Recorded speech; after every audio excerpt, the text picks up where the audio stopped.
What's going on, guys? Josh here from Momentum Productions. If you're new to my channel, go ahead and click subscribe with those notifications turned on, because on this channel we talk everything relating to filmmaking. Now, in today's video, I do want to go over some of the best tools for filmmakers that cost less than $100. These tools are a must-have, and I'm going to show you why. First off, let's start with the Joby Gorillapod. I'm actually shooting with it right now. It's sitting on my desk, and it's a perfect little tripod, because not only can it serve as a tripod, but it can serve as a shoulder rig. It can bend and shape into any form you want. It can even shape into a vlogging stick, or it can just wrap itself around any handrail, and you can literally use this tripod everywhere. You don't even need a level surface. Overall, this is probably one of the first tools that I bought right after I bought my camera, because it's so versatile and it can be used in so many ways. Next up is a camera cage. This is actually something I bought as soon as I bought my Gorillapod, because with the camera cage, you have all of these little ports meant for hooking up different accessories. So these are all 1/4 20-inch threads, and you can hook up lights, microphones, and monitors even. These cages do a great job with accessories, and not only that, they do a pretty good job of protecting your camera from scratches, dings, or dents, especially for those of you clumsy as I am who drop their cameras often. So a cage does a great job with that. Now, depending on your camera, there's different cages available, but this Waraxe cage for the Sony a7S or a7R series is a great deal. It's made out of aluminum. It also has this really cool quick release system that easily mounts onto your camera. That way you can quickly take it off and put it back on your camera cage.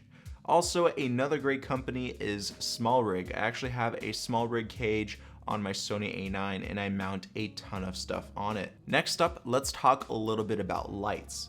Now, RGB, red, green, and blue lights, these are a hot ticket right now, especially for those of you who are just getting into filmmaking. It's best to be prepared. Now, a company called Andy Cine sent me this RGB light. It's extremely powerful. It powers off these little Sony MPF style batteries, and it lasts for hours. And it has all the colors in the color spectrum, and it dims down to 10%. And it's just great overall diffused RGB light. So check it out. I'm going to turn it on right now. And also it does by color, so it can go from cold to hot, and it does all the colors in the color spectrum. So if I tap this button right here, boom, we got purple in the back. And it's just really nice accent lighting, or atmospherical lighting too. So this RGB light, definitely a must-have. It doesn't heat up, and it has that nice soft diffused light, and you can even use it as a key. Now, I'm going to be breaking the rules a little bit with our next item. It's another light. This is actually the Godox SL60W. It's one of the most powerful LED lights for its price. It's around 130, 140 bucks. I'll link it down in the description box below, so make sure you check it out. And it has almost as much power as the Aperture 120D, and it's only 60 watts, about half the power of the 120D. So it is so versatile because it has this Bowens mount adapter on the front, so you can attach different light modifiers, reflectors, and so on.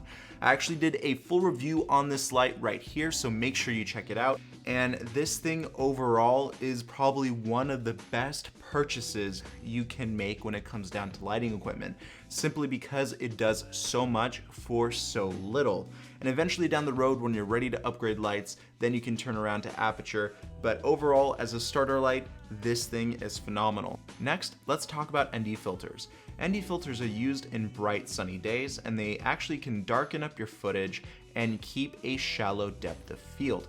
Now, these filters can get very expensive, but there's one brand that I actually use, and I actually got this as soon as I got my camera. This is the KNF Concept ND filter. It's very, very cheap. Now, there is a downside to this ND filter. It's variable ND, which means you might get an X pattern if you keep twisting it, but overall it does a great job of stopping down light without you having to mess around with your shutter speed or your aperture.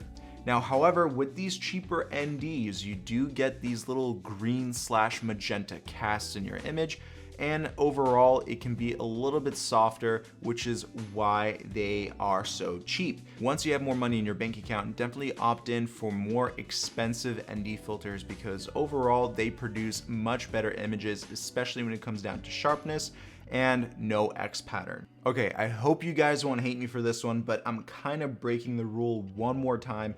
We're talking about maybe a $25 to $30 increase, but it's definitely worth the money. And I'm talking about the YC Onion slider. I did a full review of this slider right here, so make sure you check it out. But honestly, it's so tiny, yet so powerful. However, this is the smoothest slider for its size on the market because it is a hydraulic slider. So the movements are extremely smooth and accurate. Sliders are still a must, guys. Just because you have a gimbal doesn't mean that you shouldn't get a slider, because sliders are still more accurate than gimbals when it comes down to slow dolly ins and dolly out shots. All right, so if you're interested in any of the products that I mentioned in this video, go ahead and check out the links for them in the description box below. I do guarantee that these tools will definitely help you out, especially if you're a beginning filmmaker. All right, guys, I'll see you in the next video. Thanks for watching. Peace.